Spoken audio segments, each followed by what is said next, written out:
Mr. Smith, we are a go. Are we live, Karen? Yes, sir.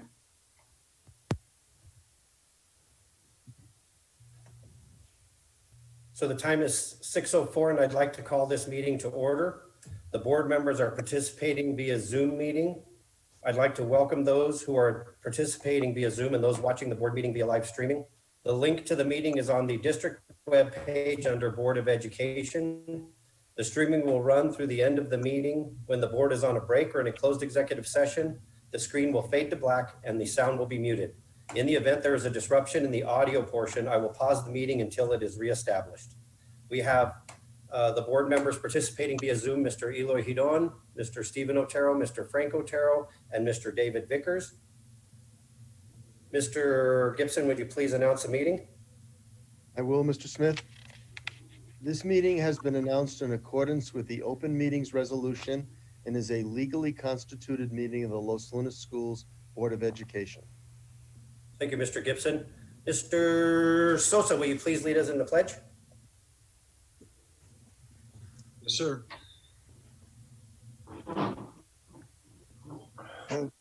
I pledge allegiance To the flag. I pledge allegiance to the flag To the of the flag. United States of America, United States of America, and to the republic for which it stands. for which it stands, indivisible, liberty for which is all. Thank you. Thank you, Mr. Sosa. Mr. Gibson, are there any changes or deletions to the agenda? There are none this evening, Mr. Smith. Thank you, Mr. Gibson. That being said, I will stand for a motion on the agenda. Mr. President, Mr. Frank Otero. I move that we approve the agenda as presented tonight by the superintendent and his staff. I have a motion by Mr. Frank Otero to approve the agenda as submitted by the superintendent and his staff. I'll stand for a second. I'll second it. A second by Mr. Eloy Hidon. Mr. Vickers, how do you vote? Yes. Mr. Frank Otero, how do you vote? Yes. Mr. Stephen Otero, how do you vote? Yes. Mr. Eloy Hidon, how do you vote? Yes. And I vote yes. That brings us to item number 5, approval of the consent items. I will stand for a motion regarding the consent items. Mr. President, I'd like to make a motion to approve all consent items except for discussion on items 10C2, 10C4, and 10C5. I have a motion by Mr. Stephen Otero to approve the consent items with the exception of 10C2, CES Robert Cohen for refinishing of gym floors at Valencia High School, Raymond Gabaldon, Las Unas High School, the Blue School Gym, Las Unas Middle School out of $2 million. 10C4, which is the CES Brady Industries for district warehouse janitorial supplies for maintenance and operations out of $2 million. And 10C5, the REDW LLC for purchase order increase out of 1,100 operational. We'll stand for a second. Mr. President, Mr. Frank Otero. I've noticed that there's also an item number 10A, 10A1. 10A1.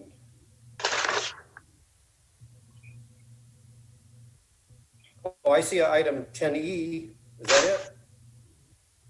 10A, 10A1.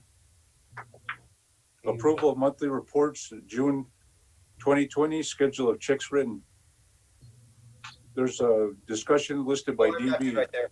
I got you right there. So 10A1. And then I also show one on 10E.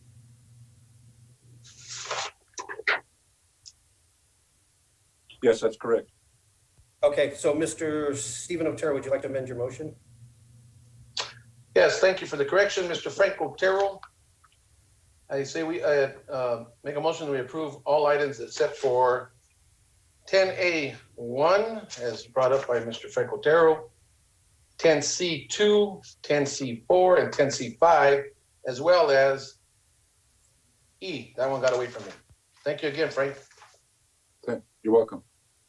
Mr. President, We got 10E. We got 10E in that motion as well, right? Yes, sir. Okay. I would thank like you. to withdraw my second and second the motion that Mr. Otero just made.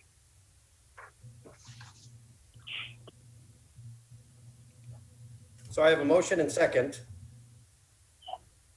Motion by Mr. Stephen Otero, second by Mr. Eloy Hidon, to approve the consent items with the exception of item 10A1, schedule of checks written. 10C2, Robert Cohen for refinishing of the gym floors. 10C4, Grady Industries for district warehouse janitorial supplies for maintenance and operations. 10C5, REDW for purchase order increase. And 10E,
I hate to be the last one back on, but wouldn't boot.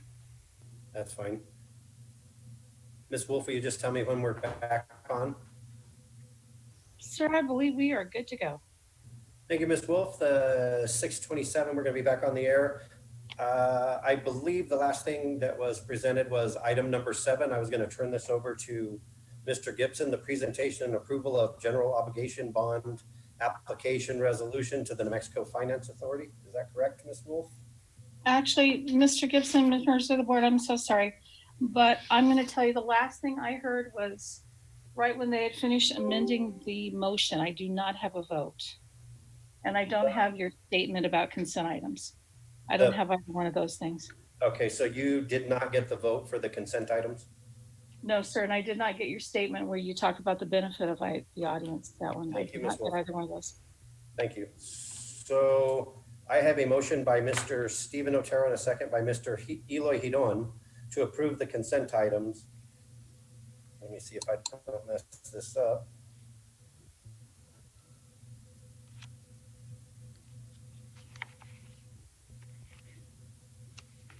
With the exception of item 10.1, schedule of checks written, item 10C2, CES Robert Cohen for refinishing of gym floors at VHS, RGE, LLHS, Blue School Gym, and Las Lunas Middle School out of $2 million.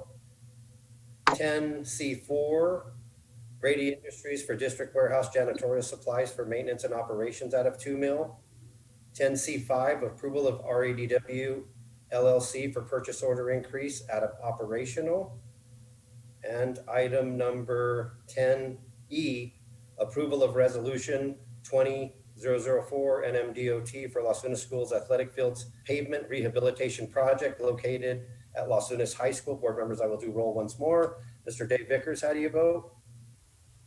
Yes. Mr. Frank Otero, how do you vote?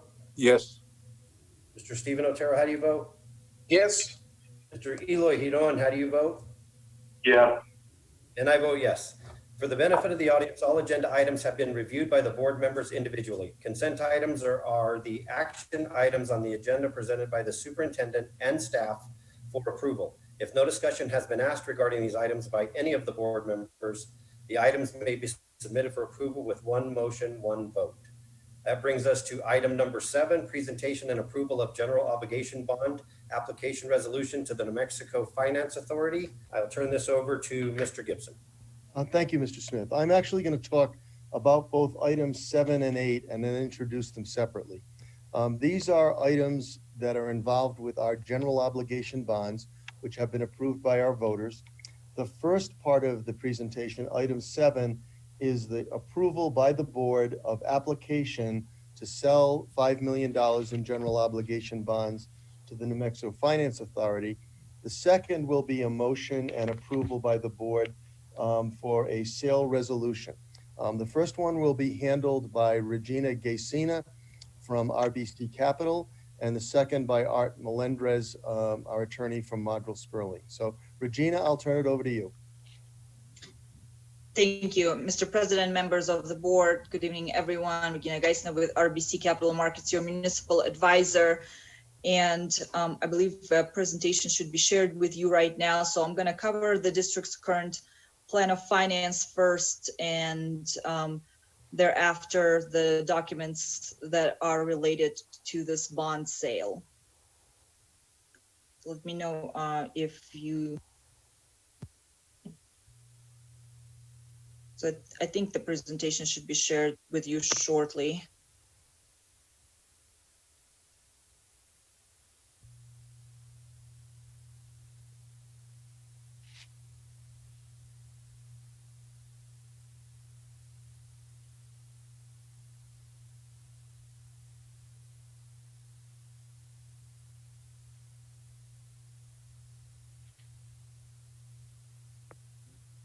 Claire, will you be able to share the presentation on your end? Hi, Regina. Yes, the presentation is online. People are able to see it. Okay, all right. Well, on page 1 of the book, you can see the history of the district's assessed valuation. So the district has seen a steady growth in its AV over the last 5 years. We're still waiting for the preliminary values from the county assessor. All the counties have gotten an extension through July 24th this year, so those should come out shortly. On the second page is information familiar to you, the history of your tax rate. The district has maintained its general obligation debt service tax rate, approximately $8.10 to $8.20, with your SB 9 and HB 33 rates maintained at around $5. Excuse me. This is Steve Otero. Are we supposed to be having something on the screen to view? Mr. President, members of the board, Mr. Otero, you actually were emailed that document. Oh, I thought Claire had said that we could, our people could see it on. They can, online. sure, they can see it on YouTube. Okay. Okay, sorry.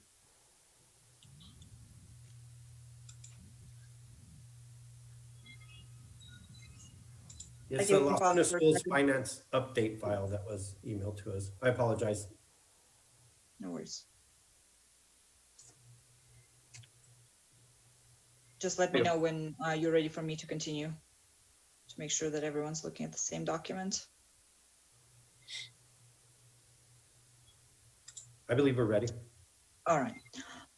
And on pages 3 through 5 is the current plan of finance for the district. This year, you will be issuing your first installment of the November 2019 $22 million authorization, with the subsequent series being issued in 2021, 22, and 23. The amounts are subject to change.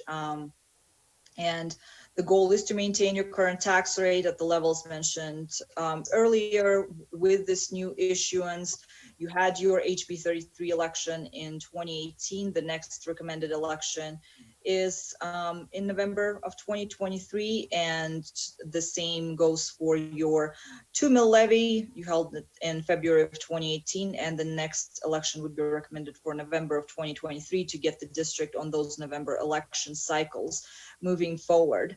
And on page 6 is the time schedule of the proposed bond issuance. This Thursday, we'll be presenting the loan to the Board of the New Mexico Finance Authority for approval, with the final interest rates being set on August 10th and the bond purchase agreement signed on August 13th. And the proceeds of the sale will be available to the district starting on August 28th. And forward. There's also in the back of the presentation some information on the markets. The interest rates are still low on an absolute level. The district will be going through New Mexico Finance Authority based on the analysis provided earlier, with the New Mexico Finance Authority providing a lower interest cost to the district. With that, I'm going to open up for any questions you might have on the plan of finance or upcoming issuance.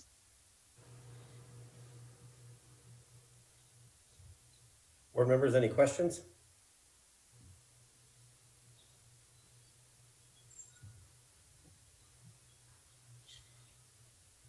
Regina, I don't believe there's any questions. Thank you. With that, I'm going to turn it over to Art to go over the resolutions. Regina, why don't we first of all get the board to vote on the application, since it's two separate items on the agenda. So, Mr. Smith, my recommendation is that we approve the application to the New Mexico Finance Committee. If the board could vote on that, we'll go on to the second piece. Thank you, Mr. Gibson. Mr. President, Mr. Hidon.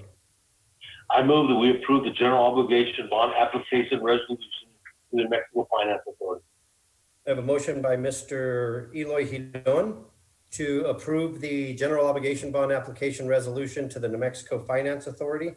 I will stand for a second. I'll second that. I have a second by Mr. Stephen Otero. Mr. Vickers, how do you vote? Yes. Mr. Frank Otero, how do you vote? Yes. Mr. Stephen Otero, how do you vote? Yes. Mr. Eloy Hidon, how do you vote? Yes. And I vote yes. Thank you, Regina. Motion passes. Now we will continue with item number 8, correct, Mr. Gibson? Yes, that's correct. So the second part of this presentation is the approval of the sale, and that will be handled by Art Melendrez from Modrell Sperling Law Firm. Thank you, members of the board, superintendent. What you have been given in the packet is a notice of sale and delegation of authority. That document is prepared in accordance with New Mexico law. And the purpose of that document is for you as a board to authorize going forward with a sale of $5 million to the New Mexico Finance Authority. In essence, the Finance Authority will be making a loan, if you will, to the Los Lunas schools. Regina's already shared with you that the interest rate we expect will be very good. I want to point out that in approving this notice of sale and delegation of authority resolution, that you will authorize the superintendent to sign a bond purchase agreement, and that agreement will be signed on August 13th, I believe. And with that, the Finance Authority will countersign that bond purchase agreement. And very quickly, the reason that is being done this way is the New Mexico legislature approved this procedure because there have been problems around the state with some school districts, not yours, who don't get a quorum. And without a quorum, you can't approve the bond sale. So they have authorized the superintendent, with your permission, to move forward. In the event that there is any difference between what we expect and a change in interest rate or other conditions, we will come back before the board to share that with you and get your permission to move forward under change conditions if there are any. Given that we've had a short delay here, I will stand for questions. I think you're familiar with this, and we can then move forward, so you've got other business. Board members, any questions? Mr. Gibson, a recommendation?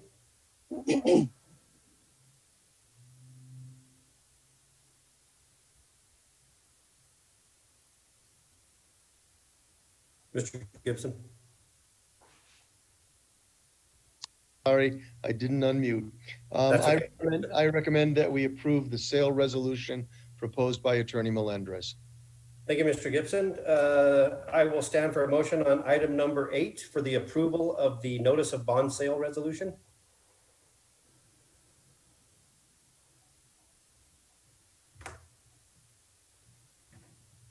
Mr. President, Mr. Eloy Hidon, I move we approve general obligation bond sale resolution series 2020. a motion by Mr. Eloy Hidon to approve the notice of bond sale resolution. I will stand for a second. I will second that, Mr. President. This is Dave Vickers. I have a second by Mr. Dave Vickers. Mr. Dave Vickers, how do you vote? Yes. Mr. Frank Otero, how do you vote? Yes. Mr. Stephen Otero, how do you vote?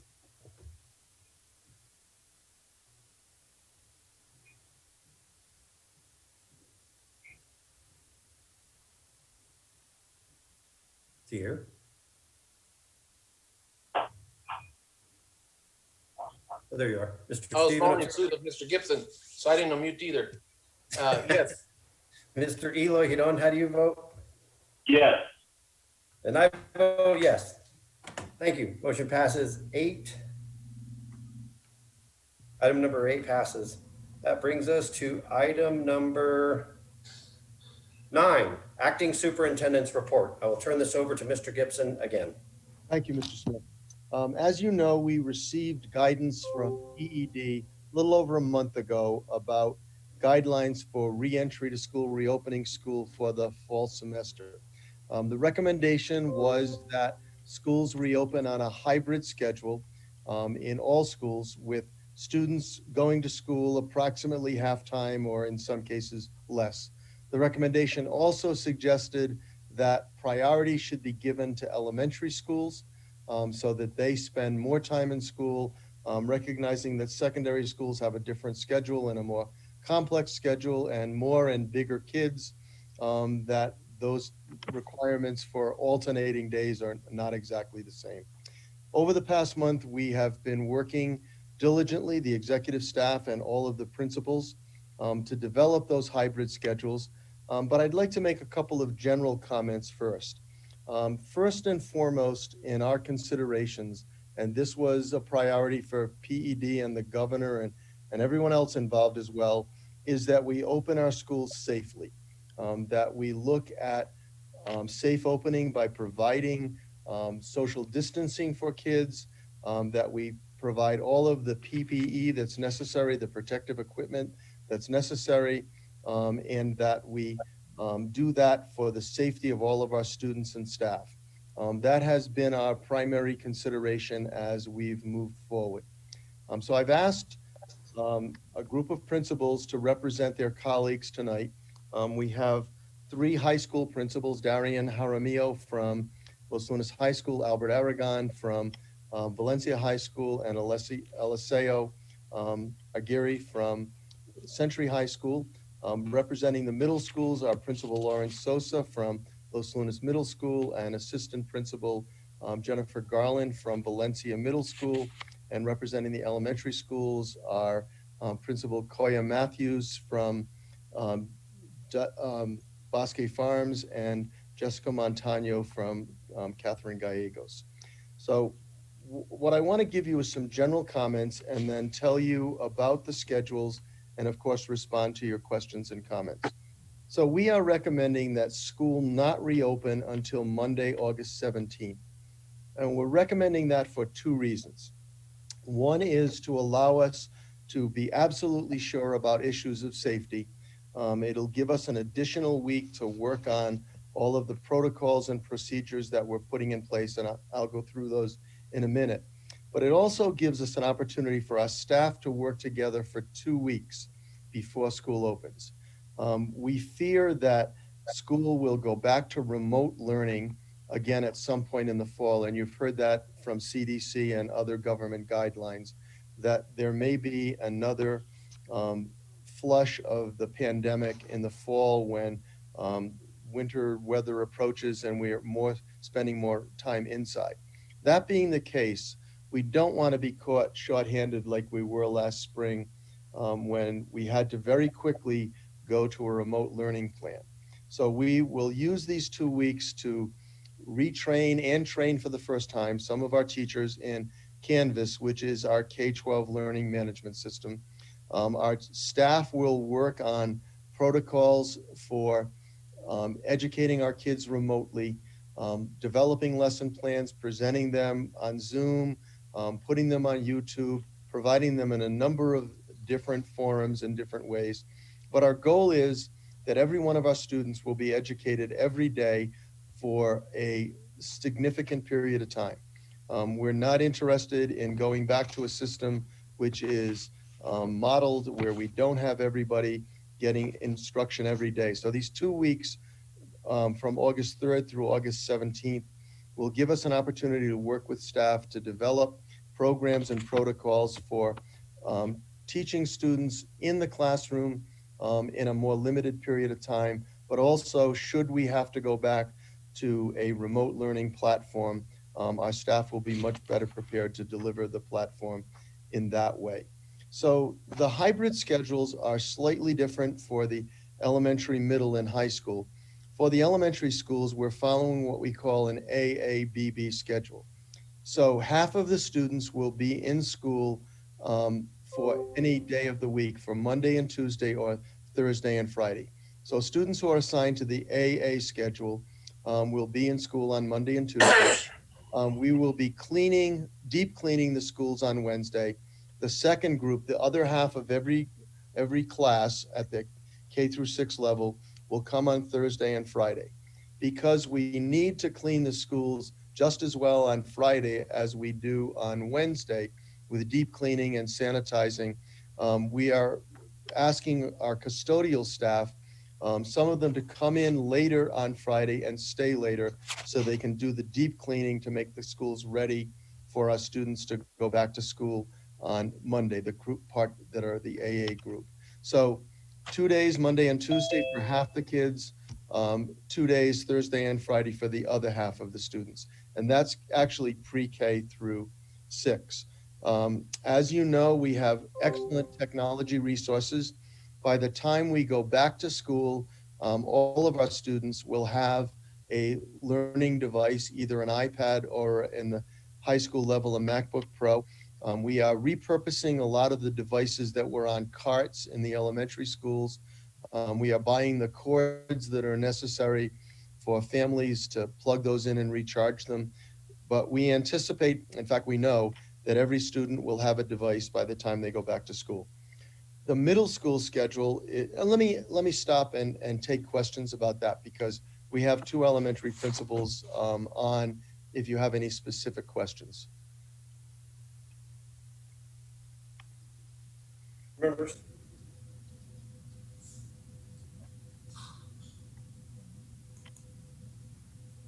I guess we're pressing forward, Mr. Okay, Gibson. I'll move on. So the middle school schedule is slightly different. And again, a lot of the issue is around social distancing and providing safety. Middle school kids are bigger. We looked at our middle school classrooms in both schools. They're not huge classrooms. And we are thinking, we know that we can only put 12 to 15 students in a classroom. Our middle school class sizes, according to the students that we anticipate coming back, are in the 30 to 35 range. So we're looking at creating 3 separate groups of kids, but there is the possibility, if more parents opt for fully remote learning, that we could go to a 2-cycle schedule. So we're looking for a third of our kids to go to school on Monday and Tuesday of the first week. The second group would go on Thursday and Friday of that week. And if we need a third group, that third group would go on Monday and Tuesday of the following week. And then we would repeat that same cycle. So for middle school students, that schedule is 2 days every week and a half. So we would be cycling kids through. Again, all of our students have or will have iPads, Canvas as a learning management system, and obviously Zoom. And I didn't mention earlier that we have a new license for Zoom that gives us much more power and capability for remote learning. So those students in the middle grades who are in school for 2 days will then have remote learning and online lessons for the other 4 days of that cycle. The cleaning cycle will be the same. We will clean the middle schools deeply on Wednesday and Friday evening, so that there will be disinfecting at a much higher level. The high school schedule, again, becomes even more complicated. Well, let me stop there again and see if you have middle school questions. Board members? Okay, let me move on. So the high school schedule is again different. And it's again a little bit different from Valencia High School than from Los Lunas High School, because obviously Los Lunas High School has 1,700 kids and Valencia High School has 900 plus. So the schedule is, again, a 2-day schedule, 2 days in school for all students, then Wednesday off, then another 2 days in school, and then again the following week, 2 days in school. So for Valencia High School, that 2-day cycle will run over a week and a half. For Los Lunas High School, because of the size of the school and the population of the school, it will run over a 2-week cycle. So Valencia would have 2 days of instruction in a week and a half. Los Lunas High School would have 2 days of instruction in 2 weeks. I've given you very complete outlines of the work that's going on. The principals in all levels are in consensus about these schedules. We've run everything by them. They're interested and excited to bring their staff back to do the planning that's necessary. We've looked at all of the things that we need to look at, getting learning devices out to kids, making sure that we do orientation for middle school and high school students who are new to their school, a day of orientation. Excuse me. We've tried to think of everything. And as I said, there is consensus among the principals at all three grade spans that this is the way we want to go back to school. I want to, for just a minute, mention safety and operational considerations. We have a plan that's been developed by our custodial and maintenance staff for cleaning on a daily basis when the students leave school, and cleaning on a more concentrated basis and disinfecting on Wednesdays and Friday afternoons. We have developed plans for feeding students. The elementary students will eat breakfast in their classroom and lunch in the cafeteria, again, socially distanced. The high school, middle school and high school students will eat breakfast in their classroom. We're still working on developing a plan for whether we can feed high school students in the cafeteria or their classrooms. But every student as they enter school, and again, this is something we need to space out because we need 6 foot of social distancing. We're looking at how many entrances we need for students to enter the school. In the elementary schools, it'll probably be 1. In the middle schools and high school, it'll be more than 1, but we will use carts to bring bag breakfasts and lunch to the students at the entrances to the school. We're again still developing a plan of whether we want to send more than 1 day of food to families. We are also responsible for feeding those students who do not come back, who choose the remote learning option. So we have to have another plan for distributing food to those people. We are likely going to do that on a more than 1 day basis so we don't have to spread our staff too thin. We've had a series of conversations and phone calls about bus transportation. A key element of that is knowing how many students are coming back to school. We had a conversation yesterday with the transportation supervisor. As soon as we know how many students we are likely to get back, and I've asked the principals to contact every family to know who's coming back and who wants remote learning. We'll finalize our bus schedules. We have a couple of different plans that are possible. We may do buses that are grouped together. So at one bus stop, because we have to socially distance on those buses, we may have one bus followed by another bus, which will transport the kids. If we can do it all on one bus safely, we'll do it that way as well.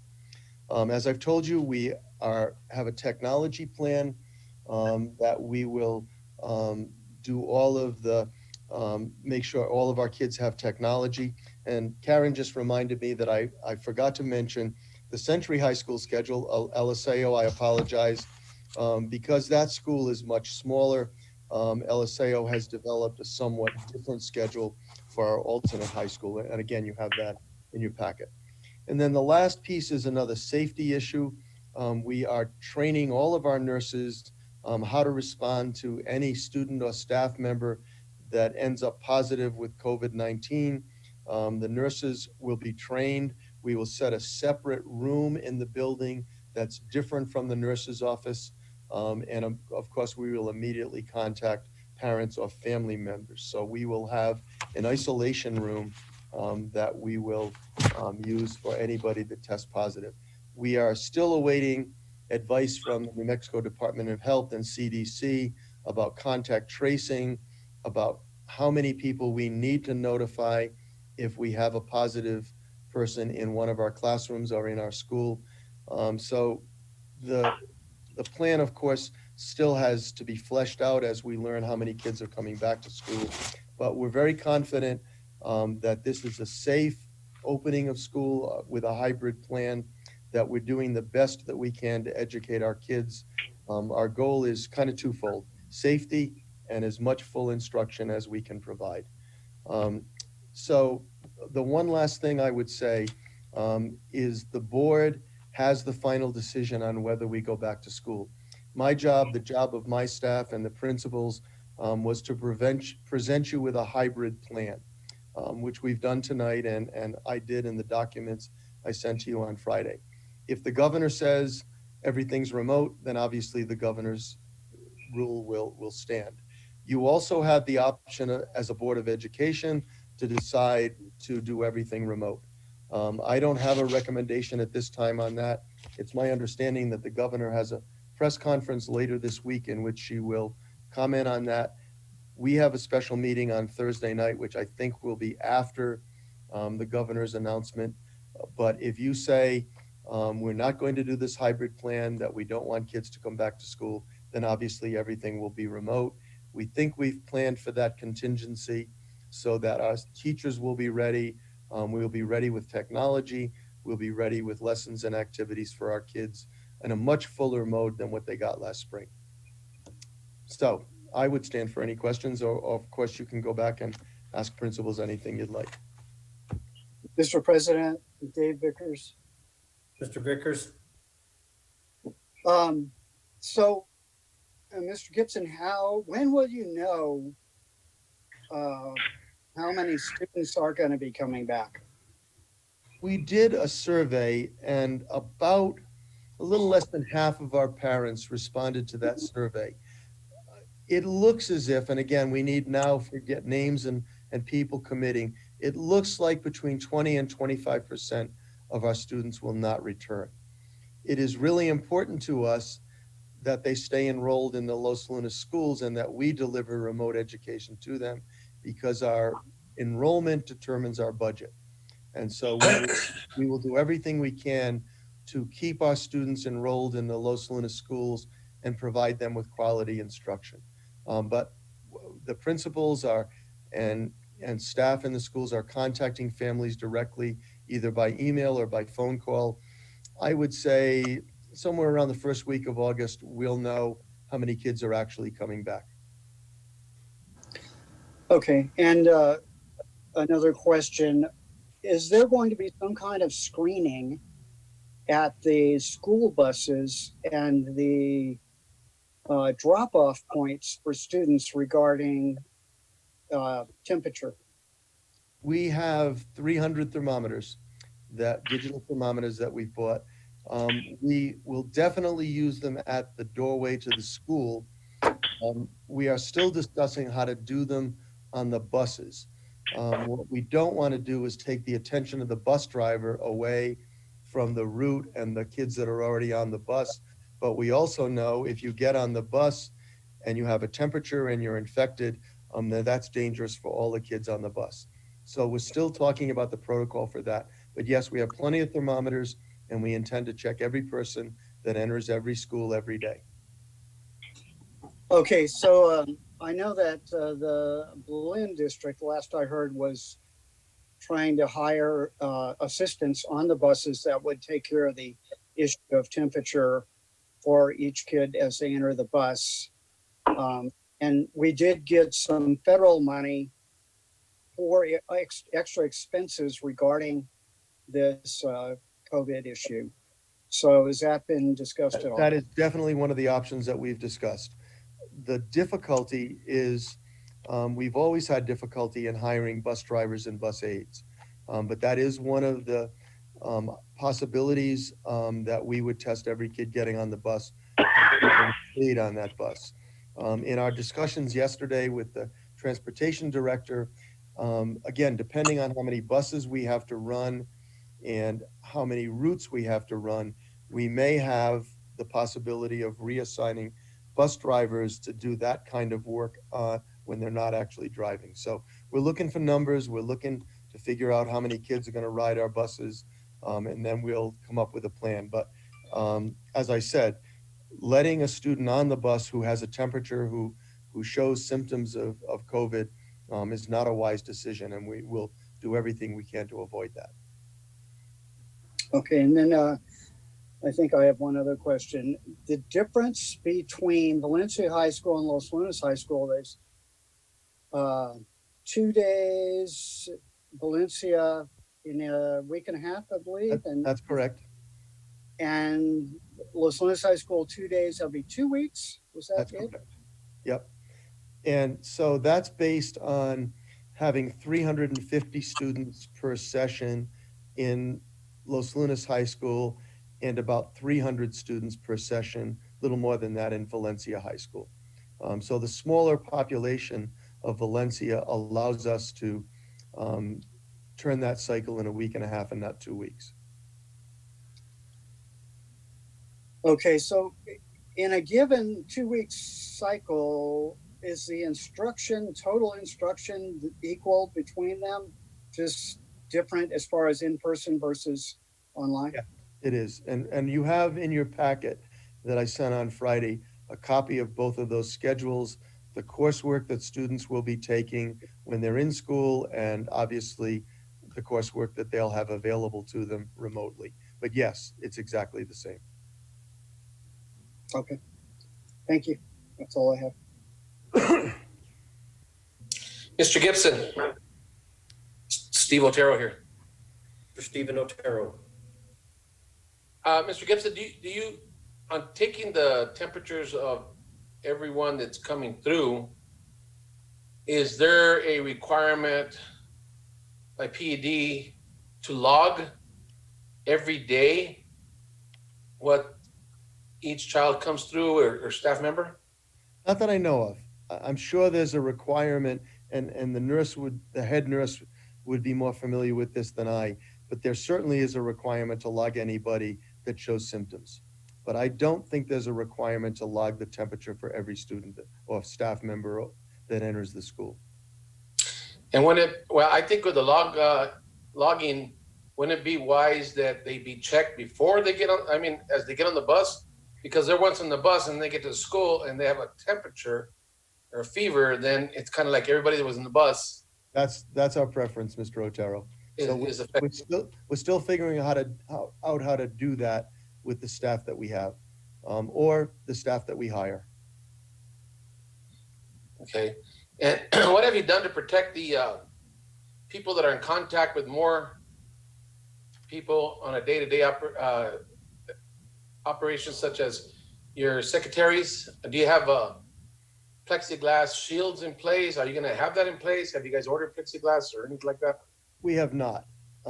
We have advice from the Department of Health and CDC that a mask plus a shield, a face shield, does the same thing as plexiglass. One of the dilemmas is that we've inquired about plexiglass. It's almost impossible to find. Okay, and your bus drivers, are they going to have masks, and do you have enough They shields? will have masks and shields, yes. So you already have these shields in stock? We have them in stock. We have the masks in stock. Have you guys visited individually with any staff members to just take their opinion on what's before them? With the administrative staff and the principals, yes. I was reluctant to share this plan broadly until I presented it to them. But it will go up. I've told folks who've asked, it will go up on our website tomorrow. And we will also we are creating a frequently asked questions page as well. So we will share this much more broadly with staff and parents and families and students beginning tomorrow morning. Are you going to, I don't know, Mr. President, is this going to be an action item for us to approve, or what's going to happen tonight? This is not an action item for tonight. This is just to allow Mr. Gibson and his staff to present the three options that they have. And then we have a special meeting on Thursday to make a decision. So you plan to put that on the website, Mr. Gibson, of all the options and everything we've discussed tonight? We're planning on putting the hybrid schedule and all of the other information that we have on the website tomorrow morning. Okay, and I guess how are you going to handle your special needs? Probably similar to the same way they've been handled in the past, because there's not so many riding one bus. Exactly. And we are required actually is a much stronger word, to provide all of the services that are in any student's IEP. So again, we will be providing those therapists and staff who meet one-on-one with students. They will have masks and face shields. That is the one place, excuse me, where we've discovered seeing if we can find some plexiglass, because those folks are working in really close proximity to students. But again, it's very difficult to find.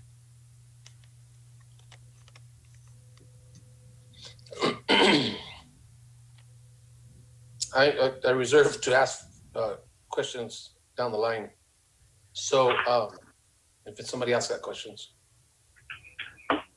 Mr. President? Mr. Hidon? Mr. President, members of the board, Mr. Gibson, I know you asked us, I broke it down from elementary to middle school to high school. My computer threw me off. Are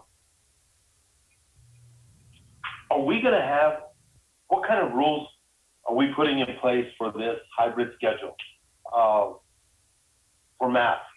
How are we going to assure that each one of these students will be wearing a mask?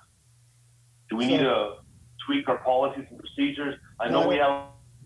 I don't think so. Policies for our high school. Masks are mandatory. There's no question you have to wear a mask. Some families will want to send their students with a mask that they've chosen. That's fine. Same thing with staff. If you don't have a mask or don't want to bring a mask, we will provide you with one. But a mask is mandatory. There's just no discussing it. Okay. Mr. Gibson, how are we going to enforce that? I know we have a policy in place where our students at schools cannot have cell phones, but we know how that goes. And this is serious. This is a pandemic we're addressing. How can we assure members of the community, our teachers, our students, and our staff that who's going to enforce this? Are we going to have our teachers doing that also? I want to know. I don't see our teachers being responsible for that. We will have a single point of entry into the schools. Principals and assistant principals will be there. If we have school resource officers, they will also be there. We cannot let anybody enter the building that does not have a mask on. We will handle it as diplomatically and as respectfully as we can, but you just can't come in. Now, if someone is disruptive and insists on coming in without a mask, then we'll have to deal with that using our security staff. But it is non-negotiable. Okay. This question, you can go ahead and pick one of your principals to answer this question. Can one of the principals answer me, what's the protocol if we have one student, a staff member, a teacher that is on site during the middle of the day and there is a COVID? What's the protocol in handling that? What are our steps? You can, I don't know which principal wants to answer that, but I hope one of them will. Anybody? The high school, Mrs. Jaramillo, what's your protocol if 10 o'clock in the morning we get a hit from a trace contact that one of your teachers has COVID? What's the protocol there? So President Smith, members of the board, Mr. Gibson, I believe Mr. Gibson had talked about that earlier, that the district is setting up protocol for that. But as of right now, my understanding is that particular student or that staff member will be isolated into a particular room that we have selected. And from there, then we will start monitoring and tracing the number of, or the actual individuals, students or staff that person has been in contact with. And then at that point, we will also communicate or get in touch with the parents or the family members. I'm gonna go ahead and add to that. This is Mr. Sosa, President Smith, members of the board, Superintendent Gibson. Another call, I'll just kind of piggyback off of Ms. Jaramillo. The thing is, we're not gonna allow students or staff members that have been in contact with it or feel that they have symptoms to go into the nurse's office. So we're gonna try to keep that a safe place for people that have others. We'll just have an alternate room for them to go to. And I think Superintendent Gibson has already told us to have a room, and I think all of us principals have come up with a room that we can isolate it and kind of find the source, like Ms. Jaramillo said. And not only that, but we would then report to the district office, the charge nurse, and the people that need to be notified in personnel or whatever departments that may be, and then go with their guidance on what they want us to do to follow through. And I'm also sure, Mr. Hiron, we don't have this in writing yet, but I'm absolutely sure we would be responsible for reporting that to the Department of Health. Mr. Baca has been in regular communication with the Department of Health, and anytime there's a positive case, we have to report it. If, Mr. Gibson, if there is a positive tracing, will that require a 14-day quarantine? And from how far the tracing are we going to require that, if it is? Again, I don't think that's yet very clear. As we go back to school across the state, the Department of Health, and there is a representative from the Department of Health on every one of our weekly calls with the secretary, they're still determining how far we need to quarantine. Some of the, and again, this is a discussion that's among the health professionals. There's some thought that with the younger students, with students of school age, that you don't need to quarantine as much. However, with staff, with middle-aged and older staff, we clearly need to do that. So we have, in the few number of cases where we've had a staff member come in contact with someone who's COVID positive, we have done quarantine for a period of time following the guidelines from the Department of Health. As you can imagine, that could become a complicated thing. But I don't think there's any guidance yet that says to us, you have to quarantine for 14 days anybody that's come in contact with a student or staff member that's positive. Whatever the guidance is from PED and the Department of Health is what we'll follow.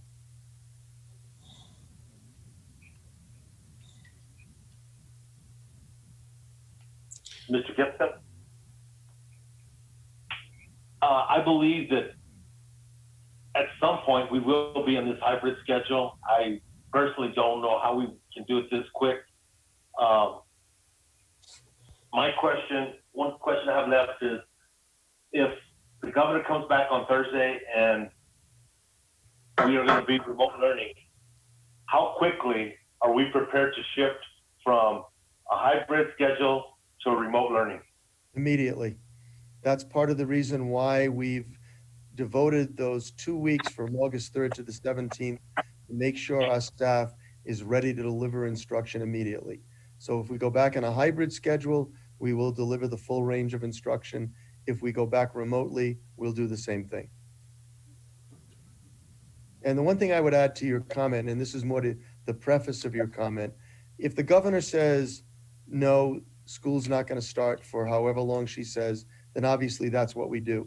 You also have the option, as other boards have chosen, as a Board of Education, to say, we're not comfortable going back to school. We want to delay the opening to whatever date you decide. So ultimately, this decision rests with you, hence Thursday night's meeting. But I wanted you to have all of the options to know all of the things that we've done before you made a decision. Mr. Gibson, I really thank your staff for doing this hard work. I believe we're going to be going, personally, I believe we're going to be going back and forth from remote learning to hybrid. I don't have that crystal ball, none of us do, but I just want to make sure we have a protocol set in place. If there's any policies and procedures that we need to put in place that'll give us, I mean, just to support some of the rules that we have, that's what we need to address right now. Yep. And I will tell you, Mr. Hiron, we have been in contact with our attorneys about any additional policy support we may need. So if there is any, based on the governor's or your decision-making, we'll bring those to you. Question. If we decide to go to remote learning, does every student, where are we at with iPads and MacBooks for our students? By the 3rd of August, we will have one ready to go for every student. Now, obviously, families and students will need to come to school to get those devices, but we are outfitted, or will be outfitted, K-12. We have some iPads that are on carts that are used in the elementary schools. The one missing piece to that are the power cords that families would need to recharge those devices, which normally recharge on the cart. Those are ordered. They will be in short. They're not.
So we're in the middle of questions, Mr. Smith, so I would be glad to entertain any others. Sure, I believe Mr. Hidon was done, and I believe Mr. Stephen Otero had a couple more.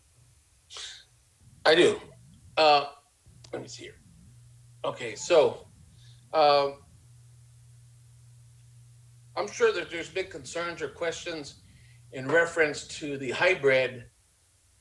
The teachers are going to be like overly stressed, I am sure. It's going to be tough. Change is tough. But what discussion has been had in reference to them being mask patrols? I mean, you know, just one kid that takes his mask off, they're gonna disrupt the class. She or he has to stop doing what he's doing. Are we gonna have additional aides available for these teachers to help them with this, enforcement? I would hope that enforcement doesn't become a major issue. If you as a parent don't want your student to wear a mask, or if it's an older student and that student says to his parents, I'm not going to wear a mask, then you need to keep that student home and do remote learning. We don't want to become the mask police, but we will check every student entering the school to make sure they have a mask on. And we will expect them to keep the mask on all day. We will do whatever we can to reinforce that norm, that rule within the schools. I don't anticipate teachers being the ones that have to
Albuquerque. So these thunderstorms are probably wreaking havoc with our system. What I want the board and watching to know is that we have a system that is certainly powerful enough to deliver our curriculum, to deliver instruction. This is one of those unusual nights when power's going down, when our internet provider is off. But we've got people troubleshooting it that are telling me that the problem is not in our system, the problem is outside of our system. So I would recommend, Mr. Smith, that given the fact that this weather doesn't look like it's going to change quickly, that we recess this meeting, that the board vote to recess this meeting, and that we can reconvene at 5 o'clock tomorrow afternoon to continue the meeting, because we still have business to conduct. Thank you, Mr. Gibson. And I agree that this conversation is far too important to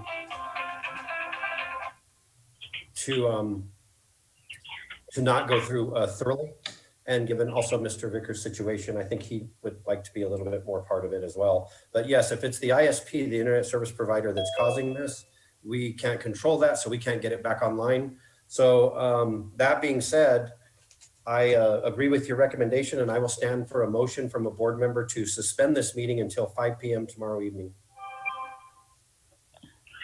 Mr. President. Mr. Smith? Mr. Hedon. Mr. Mr. Is this Mr. Ms. Smith, Karen? I'm so sorry, I'm just now on. Oh, I apologize. So So- let's rewind. Mr. Gibson, if you wouldn't mind starting over. Yeah, so as I said, Karen, you and I have been talking, so you know what's going on. You're here with me and the rest of our staff. The system issues are outside of our building. We've had a number of tech people here checking our system. Our system's fine. So it's our internet provider and power going down in various places in Valencia County and in Albuquerque. So I recommend that we suspend this meeting. It looks like this is going to continue to happen. Or recess the meeting is actually the formal term, and reconvene tomorrow at 5 o'clock to continue with the agenda. Mr. President, Mr. Hedon. I move at this time that we recess until 5 o'clock on July 22nd to resume this meeting. And we are at 9A.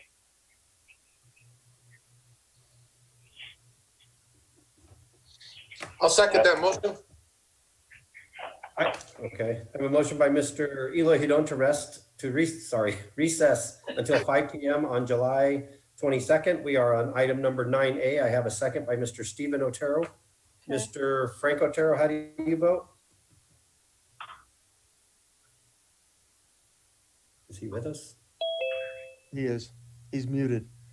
I believe that I don't Mr. even see his Otero has picture. not been here since we came back from break. Ms. Wolf, will you contact Mr. Otero?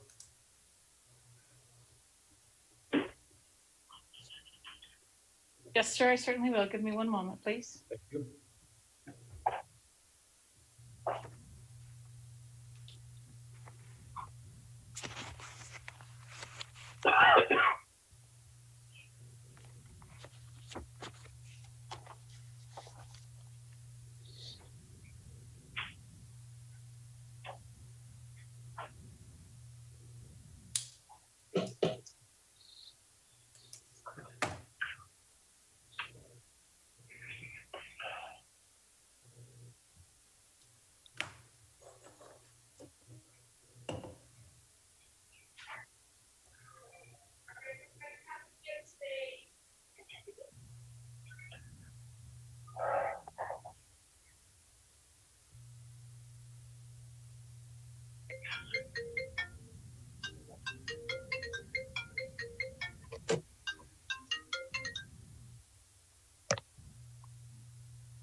I believe that was Karen, Mr. Otero.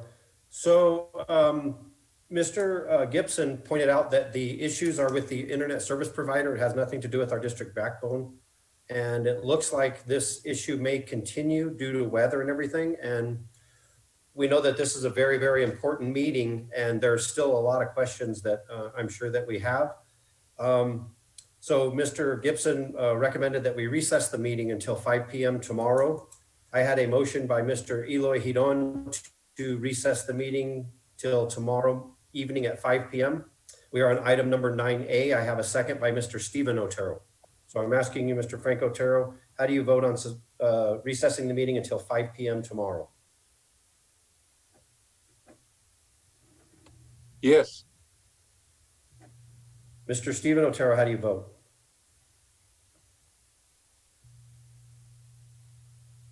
Unmute.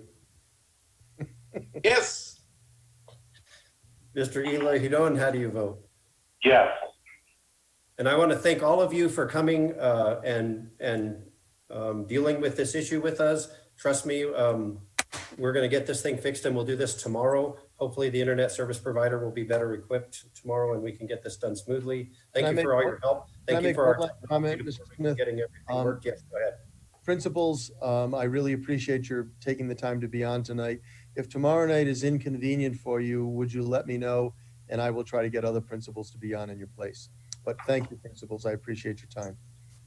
Thank you, Mr. Gibson. And I vote yes. This motion, the meeting is recessed until tomorrow at 5 p.m. Thank you.